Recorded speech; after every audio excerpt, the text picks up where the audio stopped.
Bonjour à tous et bienvenue. On se retrouve aujourd'hui pour le lancement de ma nouvelle série de vidéos que j'ai nommée Vers l'essentiel.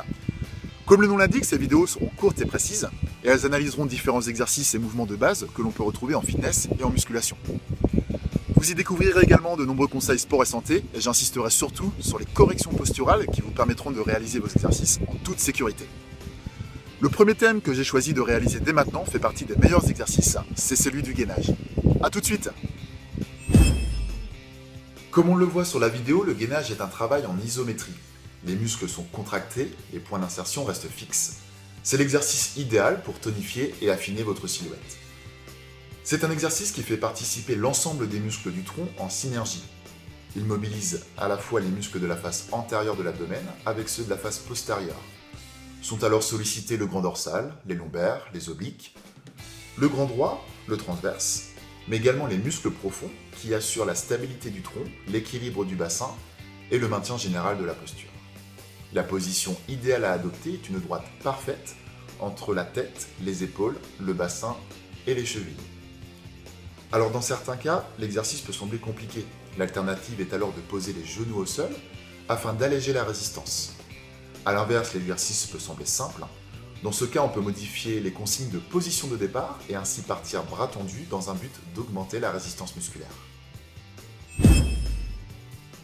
La deuxième variante se réalise sur les côtés, où l'effort se concentre sur la partie latérale du corps. Encore une fois, on retrouvera l'alignement entre la tête, les épaules, le bassin, puis les chevilles. Veillez toujours à respecter votre alignement.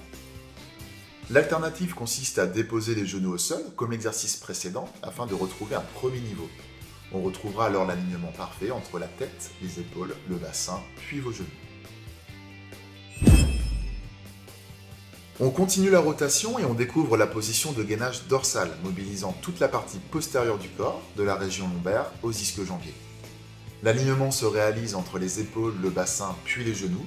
Surveillez votre hauteur de bassin et on peut prendre appui uniquement sur les talons afin de rendre l'effort plus consistant sur le groupe des fessiers et des ischio-jambiers. Un peu plus difficile, l'alternative consiste à éloigner les talons du point de départ afin de mettre plus de tension sur le groupe des ischios. Le gainage est à choisir par excellence si vous souhaitez diminuer votre tour de taille, et j'insiste toujours dans le cadre d'une alimentation équilibrée. Mais il est aussi bénéfique pour les sportifs souhaitant retrouver un transfert de force et d'énergie optimal entre le bas et le haut du corps, et aussi pour les personnes lambda souhaitant simplement renforcer leurs muscles profonds, stabilisateurs et fixateurs proches du rachis afin de retrouver un gainage idéal dans la vie quotidienne. Réalisez de manière sécuritaire des séries allant de 30 secondes à 1 minute, stoppez dès les premiers signes de douleur, de tremblement ou de saturation. Que ce soit en fitness ou en musculation, n'oubliez jamais que tout ce qui est réalisé doit être avant tout maîtrisé. Voilà pour la première vidéo vers l'essentiel consacrée au gainage. Continuez à liker, à partager la page Facebook et surtout abonnez-vous à la chaîne YouTube afin de nous suivre. A bientôt et à très vite pour la suite de la série.